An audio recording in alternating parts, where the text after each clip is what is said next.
الحمد لله نحمده ونستعينه ونستغفره ونعوذ بالله من شرور أنفسنا ومن سيئات أعمالنا من يهد الله فلا مضل له ومن يضلل فلا هادي له وأشهد أن لا إله إلا الله وحده لا شريك له وأشهد أن محمدا عبده ورسوله أما بعد فإن خير الحديث كتاب الله وخير الهدي هدي محمد صلى الله عليه وسلم وشر الأمور محدثاتها وكل محدثة بدعة وكل بدعة ضلالة وكل ضلالة في النار. أعوذ بالله السميع العليم من الشيطان الرجيم. بسم الله الرحمن الرحيم. يا أيها الذين آمنوا اتقوا الله حق تقاته ولا تموتن إلا وأنتم مسلمون. يا أيها الناس اتقوا ربكم الذي خلقكم من نفس واحدة وخلق منها زوجها وبث منهما رجالا كثيرا ونساء واتقوا الله الذي تساءلون به والأرحام إن الله كان عليكم رقيبا.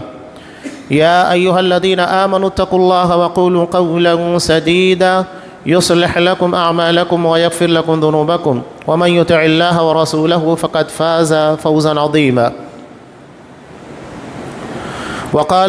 وقال ربكم ادعوني أستجب لكم إن الذين يستكبرون عن عبادتي سيدخلون جهنم داخرين. وعن أبي هريرة رضي الله تعالى عنه قال كان من دعاء رسول الله صلى الله عليه وسلم اللهم إني أعوذ بك من جار السوء ومن زوج تشيبني قبل المشيب ومن ولد يكون علي ربا ومن مال يكون علي أذابا ومن خليل ماكر عينه رآني وقلبه ترعاني إن رأى حسنة دفنها وإن رأى سيئة أضاعها. رواہ الطبرانی فی الدعاء. تمام قسموں کی تعریفات اللہ رب العالمین وحدہ لا شریک له لائق و زیبا ہے جو ساری کائنات کا تنہا خالق و مالک ہے، اور بے شمار درود و سلام ہو اللہ کے آخری نبی جناب کریم محمد رسول اللہ صلی اللہ علیہ وسلم کی ذات مقدسہ پر. محترم سامعین، عزیز ماں اور بہنوں، اللہ اور اس کی مخلوق، خاص طور سے انسان، اس کے درمیان ایک بہت مضبوط رابطہ دعا کا ہے، بلکہ انسان کو جتنی ضرورت اللہ کے سامنے دعا کے شکل میں پیش آتی ہے شاید کوئی اور شکل میں پیش آتی ہو. لوگ دعا کو بے معنی بے حیثیت سمجھتے ہیں. نہیں، نہ بے معنی بے حیثیت ہے اور نہ دعا رسم ہے، بلکہ یہ عبادت ہے. نبی کریم صلی اللہ علیہ وسلم نے کہا الدعاء هو العبادہ، دعا ہی عبادت ہے. جب یہ عبادت ہے اور مقصد حیات عبادت ہے تو ہمیں دعا سے کیسے چھٹکارا مل سکتا ہے؟ بلکہ ہماری زندگی، انسان سوتا ہے دعا پڑھ کر، بیدار ہوتا ہے تو دعا ہے، اس کے بعد صبح کے اذکار ہیں، شام کے اذکار ہیں، جب آپ گھر سے نکلیں گے دعا ہے، اندر آئیں گے دعا ہے، مسجد میں داخل ہونے، باہر نکلنے، کوئی شعبہ ایسا نہیں ہے جو دعا کے بغیر. کھانے کے لیے، پینے کے لیے، کھانے کے بعد کے لیے، پانی پینے کے بعد، یہاں تک کہ اگر ہم مارکیٹ میں داخل ہوتے وہاں بھی دعا. کوئی مرحلہ ایسا نہیں ہے. یہ بتاتا ہے کہ انسان اللہ کی مدد اور اس کی نصرت کا کتنا محتاج ہے، تبھی اسے بار بار مانگنے کی ضرورت پیش آتی ہے. اللہ کہتا ہے یا ایھا الناس انتم الفقراء الی اللہ، لوگو تم سب اللہ کے در کے فقیر ہو. فقیر کا مطلب ایک ایک چیز کے محتاج. ہم زندگی کے تمام تر معاملات میں، چاہے خوشیاں ہو یا غم سے نکلنے کے لیے راستہ بنانا ہو، مشکلات اور پریشانیوں سے باہر نکلنا، ہر چیز کے لیے اللہ کے محتاج ہے. کہیں ایسا نہیں ہے کہ انسان بے نیاز ہو. بے نیاز ذات صرف اللہ تبارک و تعالیٰ کی. جو لوگ دعا کے تعلق سے سوچتے ہیں کہ دعا یہ کوئی حیثیت نہیں رکھتی ہے، نہیں، بلکہ دعا جو حیثیت رکھتی ہے کوئی چیز نہیں رکھتی. قرآن مجید نے کتنی دعائیں ہمیں بتائی. انبیاء کرام علیہم الصلاۃ والسلام کے واقعے کے تناظر میں حضرت یونس علیہ الصلاۃ والسلام مچھلی کے پیٹ میں ہیں. اب بتائیے، بظاہر کوئی ایسا ذریعہ نہیں تھا جس کی بنیاد کے پر حضرت یونس علیہ الصلاۃ والسلام مچھلی کے پیٹ کے باہر نکلتے، مصیبت سے نجات پاتے. وہاں پر انہوں نے کس چیز کو سہارا بنایا؟ دعا. اللہ سے مسلسل دعا کر رہے ہیں لا الہ الا انت سبحانک انی کنت من الظالمین.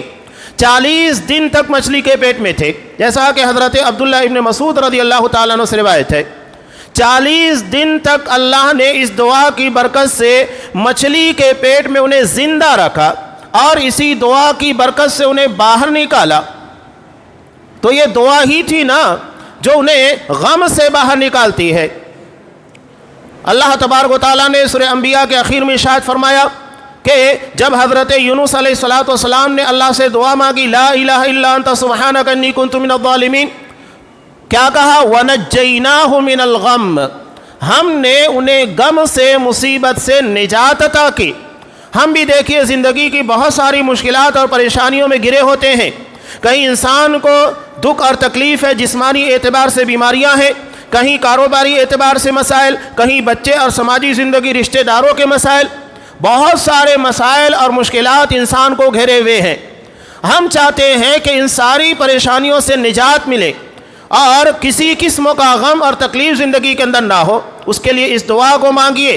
اللہ نے جس طرح حضرت یونس علیہ السلام کو ایسی جگہ سے باہر نکالا جہاں زندگی کا اور نجات کا تصور نہیں تھا، اس دعا کی برکت سے وہ چیزیں عطا کی جس کے بارے میں انسان سوچ نہیں سکتا. حضرت ابراہیم، حضرت زکریا علیہ السلام زندگی کے اس موڑ اور اس اسٹیج کے پر تھے جہاں اولاد کا امکان ہی نہیں تھا. خود بڑھاپے کی حالت میں ہے، بیوی بانجھ ہے.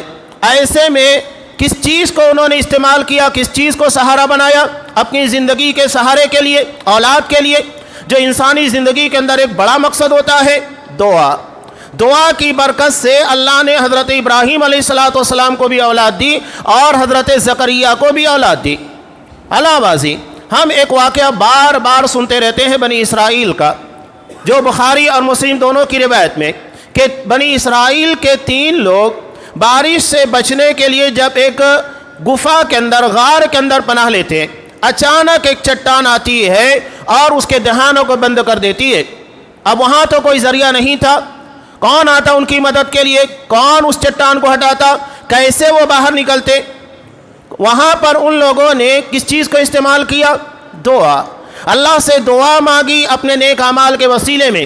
نتیجہ کیا ہوا؟ اللہ نے انہیں اس مصیبت سے، پریشانی سے نجات دی. تو دعا بے حیثیت، بے معنی نہیں ہوتی ہے، بلکہ دعا وہ اثر لے کر آتی ہے جو انسان کی سوچ کے ماورا ہوتا ہے، بشرط کہ دعا کے شروط اور آداب کا پاس و لحاظ کیا جائے. دعا کبھی رائے گاہ نہیں جاتی ہے. کبھی یہ ہوتا ہے کہ دعا اگر مناسب ہو تو اللہ تبارک و تعالیٰ وہ چیز ہمیں فوراً عنایت کرتا ہے جو ہم نے مانگی ہے. جیسا کہ آپ صلی اللہ علیہ وسلم نے بارش کے لیے دعا مانگی، ابھی آپ ممبر پہ سے اترے نہیں، نماز جمعہ ختم نہیں ہوئی کہ لوگ بارش میں بھیگتے ہوئے اپنے گھروں پر گئے، دعا فوراً اپنا اثر لے کر آئی. کبھی دعا ایسا ہوتا ہے کہ اللہ جو چیز مانگے گئی ہے اس سے بہتر چیز عنایت کرتا ہے.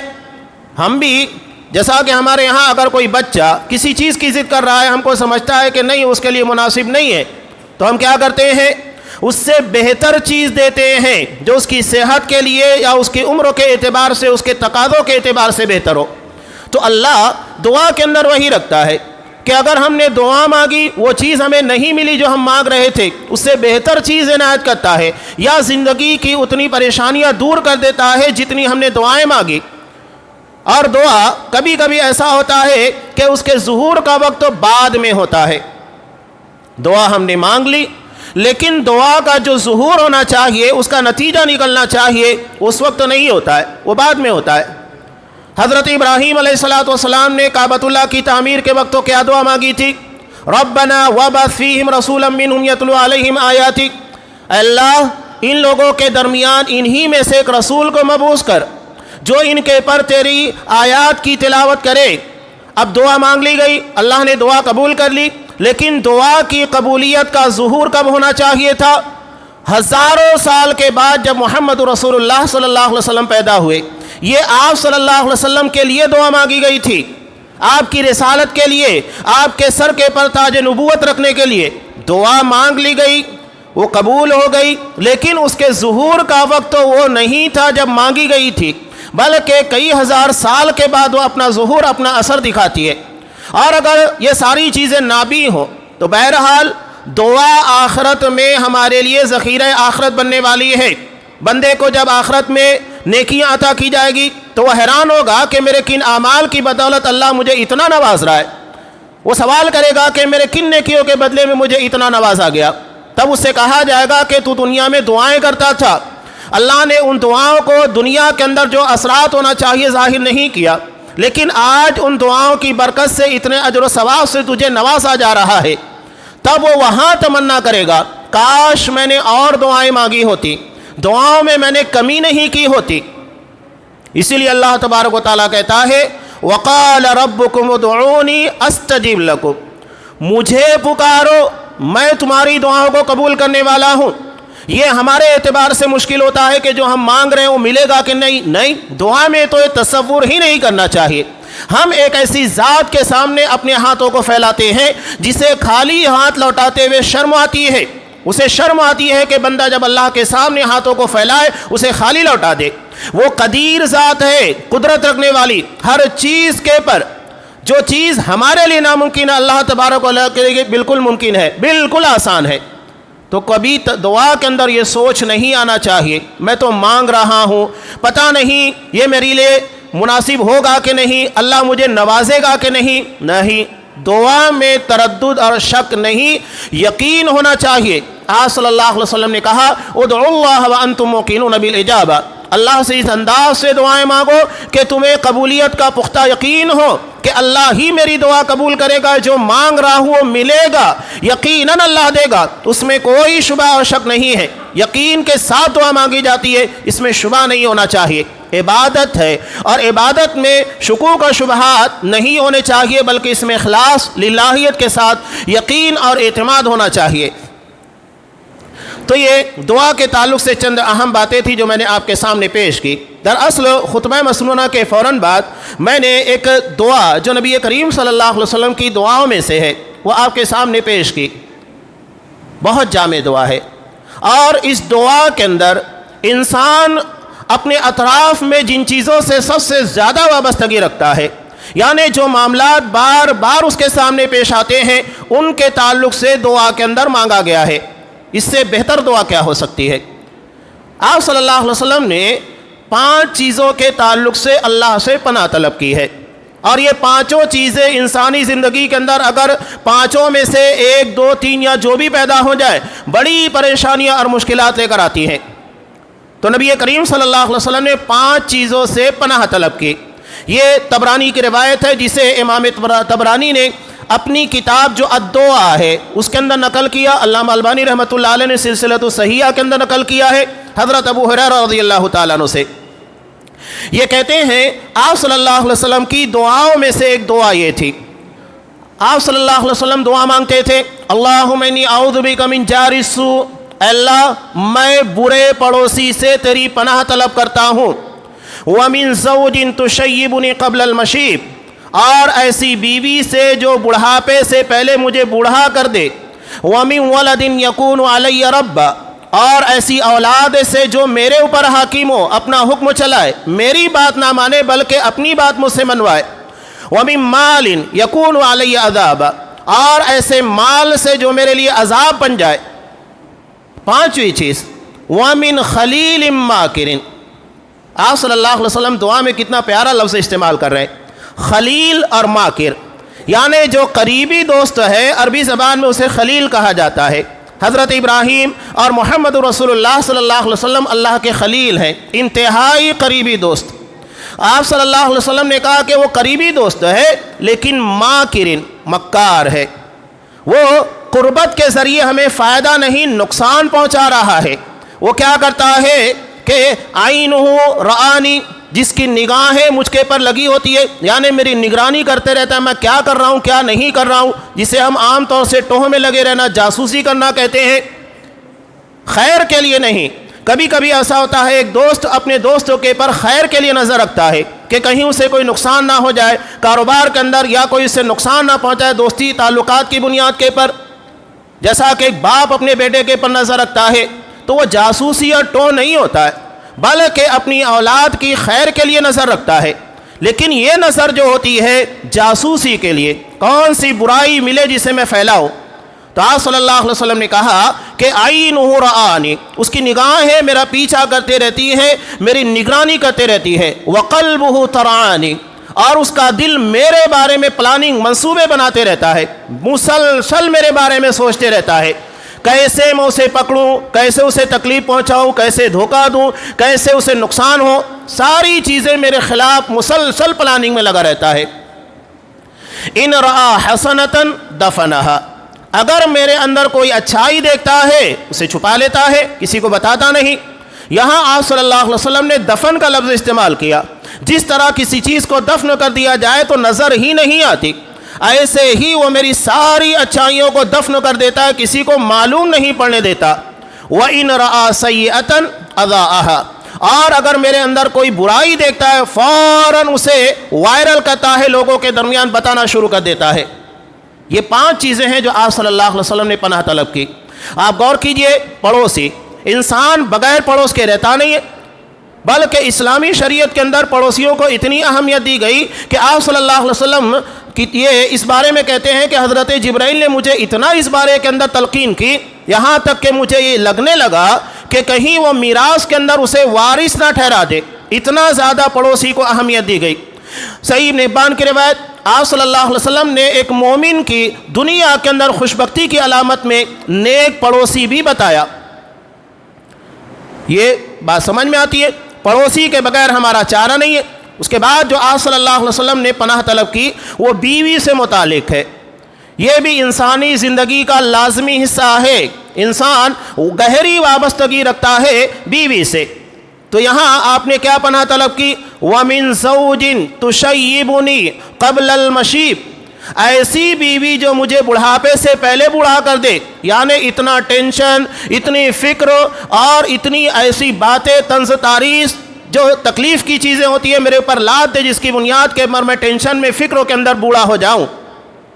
وَمِن وَلَدٍ يَكُونُ عَلَيَّ رَبًّا، اور ایسی اولاد جو میرے اوپر حکمرانی کرے۔ یہ سب چیزیں آپ دیکھیے ہماری زندگی کے اندر ہم سے جڑی ہوئی ہیں، علیحدہ نہیں ہوتی ہے۔ اس کے بعد آپ صلی اللہ علیہ وسلم نے آگے بھی جو چیزیں جیسا کہ مال ہے، یہ بھی انسانی زندگی کے اندر لگا ہوا ہے، اور دوست اس کے بغیر چارہ کار نہیں ہے۔ تو ان 5 چیزوں سے آپ صلی اللہ علیہ وسلم نے پناہ طلب کی۔ پہلا تھا پڑوسی۔ پڑوسی انسان اپنے پر خود غور کرے کہ جتنا زیادہ اس کی وابستگی پڑوسی سے ہوتی ہے کسی اور سے نہیں ہوتی۔ اگر پڑوسی برا ہو، گھر میں آپ رہیں گے تب بھی آپ کو ٹینشن، پتہ نہیں کیا کہہ دے، بچے باہر نکلے جھگڑا ہو جائے، آپ گھر کے باہر جاتے ہیں تب بھی آپ کے ذہن و دماغ کے پر فکر ستائے گی کہ پتہ نہیں وہ ہمارے ساتھ کیا سازش کرے گا، کیا نقصان پہنچا دے گا۔ اور اگر آپ گھر بند کر کے جا رہے ہیں تب بھی آپ کے لیے مسئلہ ہو سکتا ہے کہ ہمارے ساتھ کوئی شرارت کر بیٹھے۔ جبکہ نیک پڑوسی ان تمام چیزوں سے آپ کے لیے نجات کا ذریعہ ہوتا ہے۔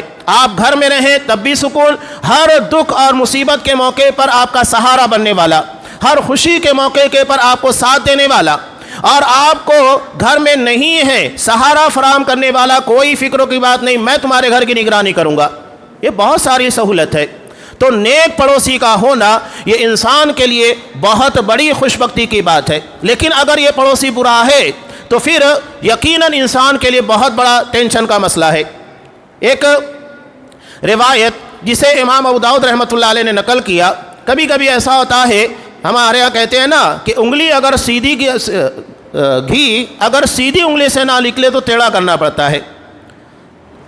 سورہ نساء کے اندر اللہ تبارک و تعالیٰ نے جو چھڑے پارے کا آغاز کیا، لا یحب اللہ الجہر بالسوء، کہ اللہ کسی برائی کو جہرن لوگوں کے درمیان بیان کرنا پسند نہیں کرتا، الا من ظلم، مگر جس کے پر ظلم اور زیادتی کی گئی۔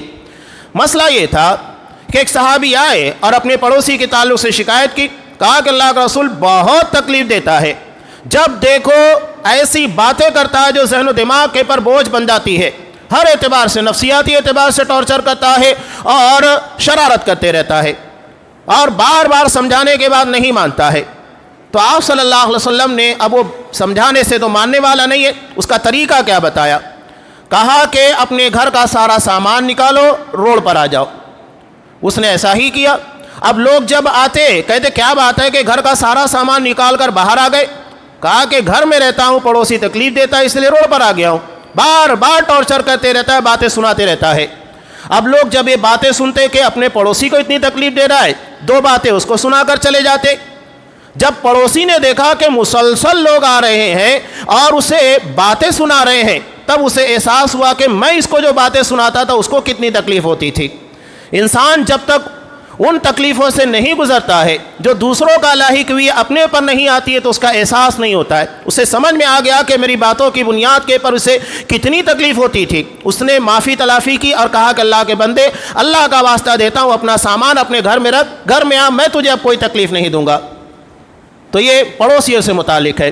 دوسری چیز جو آپ صلی اللہ علیہ وسلم نے بیان کی وہ ہے بیوی سے متعلق۔ یقینی بات ہے بیوی اگر نیک ہے تو آپ صلی اللہ علیہ وسلم نے کہا کہ خیر متاع الدنیا المرأۃ الصالحہ، نیک بیوی دنیا کا سب سے بہترین سامان، بلکہ زندگی کے ہر موڑ کے پر بہترین گائیڈ کرنے والی۔ جنگ صلح حدیبیہ کے موقع پر ایک بڑا مسئلہ آیا، اصحاب کرام کے پر غم کے پار ٹوٹے ہوئے تھے، انہیں عمرہ کرنے سے روک دیا گیا تھا حدیبیہ کے مقام کے پر۔ آپ صلی اللہ علیہ وسلم نے کہا کہ اسی جگہ کے پر اپنے اونٹوں کو نہر کرو، یہیں پر حلق کرو اور یہیں سے ہم واپس جائیں گے، یہی ہمارا عمرہ ہے۔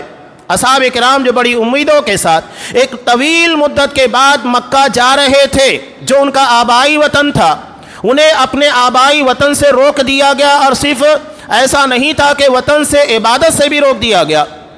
ایسے میں ان کے پر غم کے پہاڑ ٹوٹے ہوئے تھے۔ نبی کریم صلی اللہ علیہ وسلم نے انہیں حکم دیا، نبی کے حکموں کو انہوں نے سنی انسنی کر دیا، اتنے گہرے غم میں تھے کہ نبی کے حکموں کے پر بھی توجہ نہیں دی۔ ایسے میں آپ صلی اللہ علیہ وسلم آئے، خود آپ صلی اللہ علیہ وسلم کو بھی تعجب ہوا کہ وہ صحابہ جو میرے ایک اشارے کے پر اپنی جان مال سب قربان کرنے کے لیے تیار، آخر کیا بات ہے کہ آج میرے حکموں کے پر نہ تو اونٹ کو نہر کر رہے ہیں، نہ تو حلق کر رہے ہیں، کوئی عمرہ کی ادائیگی کے لیے تیار نہیں ہے۔ آپ صلی اللہ علیہ وسلم آئے، حضرت ام سلمہ رضی اللہ تعالیٰ عنہ آپ کے ساتھ تھی، یہ عمر دراز تھی، تجربہ کار تھی، ذہین تھی۔ آپ صلی اللہ علیہ وسلم نے مسئلہ بیان کیا۔ حضرت ام سلمہ رضی اللہ تعالیٰ عنہ نے کہا کہ اللہ کے رسول کچھ مت کیجئے، باہر نکلیے، اپنے اونٹ کو نہر کیجئے اور حلق کر لیجئے۔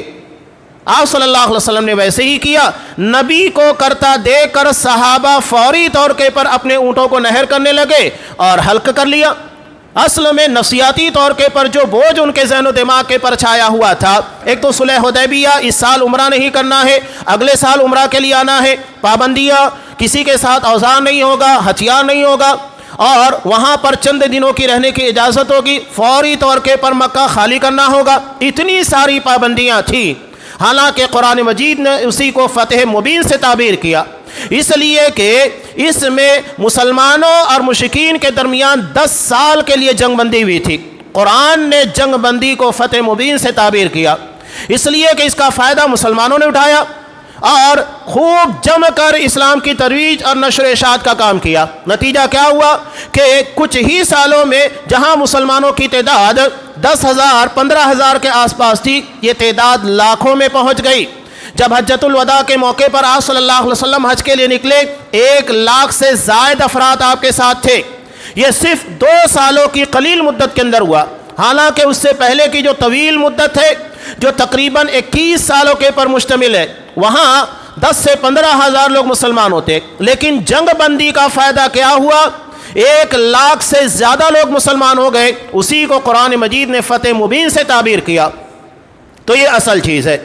تو یہاں بتانے کا مقصود یہ کہ آپ صلی اللہ علیہ وسلم کی جو بیوی تھی حضرت ام سلمہ رضی اللہ تعالیٰ عنہ، ایسے موقع پر جہاں آپ کو سمجھ میں نہیں آ رہا تھا کیا کیا جائے، بہترین مشورہ دیا۔ تو یہ نیک بیوی انسان کی زندگی کے مسائل حل کرتی ہیں، مشکلات سے باہر نکالتی ہے۔ حضرت خدیجہ رضی اللہ تعالیٰ عنہ اپنا سارا مال دین اسلام کی ترویج اور تبلیغ کے لیے لگا دیا، لیکن اگر یہی بیوی بری ہو اور انسان کے لیے درد سر ہو، نتیجہ کیا ہوتا ہے؟ وہ اس کا مال بھی ضائع کرے گی، اس کا وقت بھی ضائع کرے گی، دین کے معاملے میں اور اچھے کاموں میں سپورٹ کرنے کے بجائے رکاوٹیں ڈالے گی۔ ہر اعتبار سے انسان تھکا ہارا جاتا ہے کہ 2 وقت تو گھر میں رہ کر سکون کا حاصل کرے، اچھا کھانا مل سکے، سکون کی نیند آ سکے، لیکن وہاں جانے کے بعد بھی اسے مشکلات کا سامنا، ذہنی طور سے ٹارچر، نہ کھانا صحیح کا، تو پھر انسان کے لیے کتنا مشکل مرحلہ ہے۔ یہ انسان کو بڑھاپے سے پہلے بوڑھا بنا دینے والا عمل ہے. اسی لیے آپ صلی اللہ علیہ وسلم نے پناہ طلب کی وَمِن زَوْجٍ تُشَيِّبُنِي قَبْلَ الْمَشِيبِ، اللہ میں ایسی بیوی سے پناہ طلب کرتا ہوں جو بڑھاپے سے پہلے مجھے بوڑھا کر دے. اس کے بعد آپ صلی اللہ علیہ وسلم نے اولاد کے تئیں پناہ طلب کی. یقینی بات ہے اولاد انسانی زندگی کا مطلوب ہے. انسان نکاح کرتا ہی اسی مقصد کے لیے ہے اولاد ہو اور اس کی نسل چلے، اس کے لیے بڑھاپے کا سہارا مہیا ہو. آپ صلی اللہ علیہ وسلم نے کہا کہ انسان کے دنیا سے جانے کے بعد یہی نیک اولاد ہوتی ہے جو اس کے لیے دعائے خیر کرتی ہے. وَلَدٍ صَالِحٍ يَدْعُو لَهُ، جو خیر کی دعا کرتی ہے اور یہ اس کی دنیا میں نیک نامی کے ساتھ ساتھ مرنے کے بعد ذخیرہ آخرت بن جاتا ہے. بہت بڑی چیز ہے. لیکن اگر یہ انسان کے لیے نیک نہیں بد ہو تو پھر نتیجہ بڑا خراب نکلتا ہے. دنیا میں بدنامی اور آخرت کے اندر تو اس کے لیے مسئلہ ہے ہی. آپ صلی اللہ علیہ وسلم نے جو چیز یہاں پناہ کے طور پر مانگی ہے وہ ہے ایسی اولاد جو ہمارے پر حکمرانی کرے، یعنی باپ کی نہیں مانے بلکہ باپ کو اپنے اشاروں کے پر چلائے. کیا آج یہ چیزیں آپ نہیں دیکھ رہے؟ قیامت کی نشانیوں میں سے ایک نشانی آپ صلی اللہ علیہ وسلم نے کیا بتائی کہ ان تلد الامۃ ربتہا، لونڈی اپنی مالکہ کو جنے گی، یعنی اس کی اولاد اس کی مالک ہوگی، اس کے پر حکمرانی کرنے والی. یہ قرب قیامت کی نشانیوں میں سے ایک نشانی جو حدیث جبرائیل میں آپ صلی اللہ علیہ وسلم نے بیان کی، اور وہ چیز آج ہمیں دھیرے دھیرے بڑھتی بھی نظر آ رہی ہے. بچوں کی بے اجازت، خاص طور سے موبائل کے اس زمانے میں جہاں موبائل تو اسمارٹ ہے لیکن ہمارے بچے اسمارٹ نہیں ہیں. ان کے اخلاق، ان کے کردار، ان کے معاملات، ان کے ایمانیات یہ اسمارٹ نہیں ہیں بلکہ انتہائی بکھرے ہوئے اور بگڑے ہوئے ہیں. ایسے میں بڑے مسائل پیدا ہو رہے. نوجوان خاص طور سے اولاد باپ کی سننے کو تیار نہیں. ماں بھی شکایت کر رہی ہے، باپ بھی شکایت کر رہا ہے، حالانکہ اس میں ماں باپ کا بھی قصور ہے، ان کی بھی خطا ہے کہ ان کو اپنے بچوں کی تربیت ایسی کرنا چاہیے جس کی بنیاد کے پر آگے چل کر یہ نیک نامی کا ذریعہ بنے، بدنامی اور درد سر نہ بن سکے. ہمارے سامنے حضرت اسماعیل علیہ السلام کی مثال، بہت ساری مثالیں ہیں. یہ بہترین تربیت یہ ہمارے لیے فائدہ مند ہوگا. ہماری کوتاہی اور ہماری کمی کا نتیجہ یہ خود ہمارے سامنے آنے والا ہے. تو یہ جو بیان کیا گیا ایسی اولاد جو ہمارے پر حکمرانی کرے یہ بڑا مسئلہ ہے، یعنی فرما بردار نہ ہو بلکہ باپ کے پر اپنے بیجا مطالبات کو مسلط کرے اور اس کے مطابق ماں باپ کو چلائے. یقینی بات ہے کہ یہ انسان کے لیے، ماں باپ کے لیے بہت مشکل مرحلہ ہوتا ہے. چوتھی چیز جو آپ صلی اللہ علیہ وسلم نے پناہ طلب کی ہے مال سے متعلق. انسان بغیر مال کے جی نہیں سکتا. زندگی کے ہر موڑ کے پر اسے مال کی ضرورت ہے. آپ اگر خرید و فروخت کر رہے ہیں تو مال لگتا ہے، لین دین میں مال لگ رہا ہے، بچوں کو پڑھانا ہے تو مال. زندگی کے ہر موڑ کے پر کوئی مرحلہ ایسا نہیں ہے جو بغیر مال کے گزر سکے. آپ صلی اللہ علیہ وسلم نے مال کے تعلق سے ارشاد فرمایا، ترمذی کی روایت، لِكُلِّ أُمَّةٍ فِتْنَةٌ وَفِتْنَةُ أُمَّتِي الْمَالِ. ہر امت کے لیے اللہ نے بطور آزمائش کے کوئی چیز رکھی تھی اور میری امت کے لیے بطور آزمائش مال کو رکھا گیا ہے. میری امت کی آزمائش خاص طور سے مال سے ہوگی.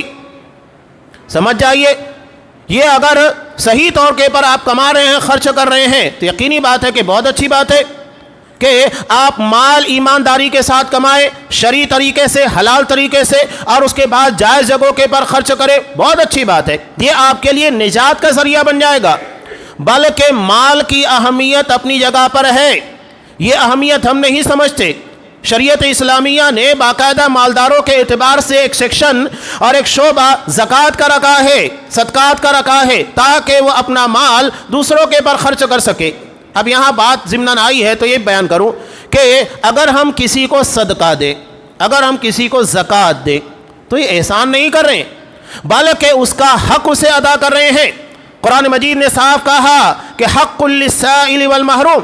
اللہ نے تمہارے مال میں مانگنے والے محروم لوگوں کا حق رکھا ہے. جس طرح ہمارے مال میں اپنے ماں باپ کا، ہماری اولاد کا، رشتہ داروں کا حق ہوتا ہے، اللہ نے ہمارے مال میں ضرورت مندوں کا بھی، مانگنے والوں کا بھی حق رکھا ہے. وہ اپنا حق لے کر جاتے ہیں، یہ نہیں کہ آپ سے بھیک لے کر جا رہے ہیں، آپ کا احسان لے کر جا رہے ہیں. شکر بنائیے اللہ نے مال کے ذریعے عبادت اور ہمیں اجرت کمانے کا، ثواب کمانے کا ذریعہ عنایت کیا ہے.